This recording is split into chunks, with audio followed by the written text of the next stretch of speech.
ده عند مويني. جملة كنا بنسمعها كتير واحنا صغيرين، بس ممكن ما نكونش نعرف ايه اصلها او حكايتها. سنة 1805 قرر الشعب المصري لأول مرة في تاريخه ان هو يختار الحاكم بتاعه، وبالفعل تم اختيار محمد علي باشا حاكم لمصر باختيار الشعب المصري، مش بفرمان من السلطان العثماني. وبعد ما قدر محمد علي ان هو يتخلص من خصومه السياسيين كلهم، قرر ان هو يبني دولة قوية حديثة. وفي سبيل ده جاب محمد علي خبراء اجانب من جميع الجنسيات وكل الدول، وقرر كمان ان هو يبعت بعثات للخارج عشان ابناء الشعب المصري يتعلموا بره ويرجعوا يفيدوا البلد. وفضل الحال على ما هو عليه طول فترة أسرة محمد علي. وبطبيعة الحال مع طول الوقت والعشرة وبقائهم في مصر هنا اهو، الخبراء الأجانب دول ابتدوا ياخدوا كتير من طباع الشعب المصري. طب ايه علاقة اللي انت بتحكيه دوت بمويني؟ صبرك عليا بس، التقيل جاي ورا. سنة 1916 وبالتحديد في عهد السلطان حسين كامل اتولدت الآنسة ناتاليا أندريا نيكولاس من أصل يوناني.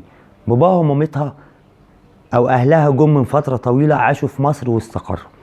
الكلام ده كان في حي اللبان في اسكندرية. كبرت ناتاليا ما بين أهالي حي اللبان اللي ابتدوا يحبوها وابتدت تحبهم. وفي الأثناء ديت قابلت شاب اسمه قسطنطين مانولي، شاب من أصل يوناني برضه، ونشأت ما بينهم قصة حب انتهت بالجواز. وفي سنة 1938 مع بدايات عصر الملك فاروق خلفت ابنهم الأول يني. ولأن السعادة ما بتدومش كتير، سنة 1939 قامت الحرب العالمية التانية، واضطر الزوج الشاب ان هو يسافر للمشاركة في الحرب دفاعا عن بلده. وبعد أسابيع قليلة جه الخبر الفاجعة ان قسطنطين مات أثناء الحرب. وهنا أصابت الزوجة مصيبة كبيرة، قاعدة لوحدها في مصر بدون زوج وبدون عائل، ومعاها طفل صغير ما كملش يمكن سنتين. طب تشتغل ايه؟ تعمل ايه؟ تتصرف ازاي؟ فكرت ناتاليا، ولانها في الفترة دي كانت بتحب الموضة والازياء، انها تشتغل خياطة. ولان ناتاليا كانت شاطرة وذكية قدرت تتعلم الخياطة بسرعة كبيرة. وقررت ان هي تستغل حالة التعاطف معاها سواء من جيرانها او من صديقاتها من الجاليات الاجنبية، ان هي تكون قاعدة زباين من الناس ديت. وبالفعل ابتدت تشتغل عليهم وابتدوا يجيبوا لها شغل.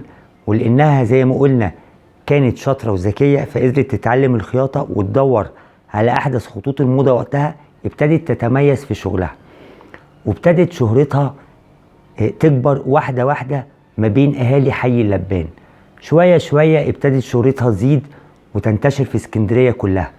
وفعلا هي كانت شاطرة في شغلها، فابتدت شهرتها تكبر اكتر، وابتدت تنتشر وتوصل لأماكن تانية زي القاهرة ومحافظات كتير. وأثناء فترة الأربعينات اشتهرت ناتاليا جدا كخياطة شاطرة. وعلى حسب العادات المصرية كان اسمها في الوقت ده أم يني، حسب التقاليد اللي كانت بتسمي السيدة باسم ابنها. زاعت شهرة أم يني زي ما قلنا في أنحاء القطر المصري كله، وابتدى يبقى لها زباين مش من اسكندرية بس، ده من جميع أنحاء المملكة.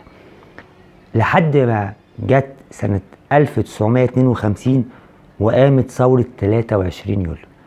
وهنا أصاب الفزع والارتباك أغلب الجاليات الأجنبية اللي كانوا عايشين في مصر، وقرروا أغلبهم إن هو يسافر فجأة بدون ترتيب أو سابق إنذار.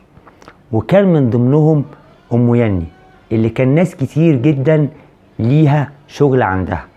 سافرت أم يني من غير ما تقول لأي حد إن هي مسافرة، وكل الناس اتفاجئت بعد كده لما راحت عشان تستلم شغلها إن هو مفيش حاجة، مفيش ام يني. طب ام يني راحت فين؟ طبعا الناس ضاع عليها شغلهم وضاعت حاجتهم كلها، ومن هنا جت جملة انه عند ام يني، اللي ليه حاجة عند ام يني خلاص ينساها، لان ام يني سافرت ومبقاش حد يطول منها حاجة. كانت دي هي اصل حكاية عند ام يني.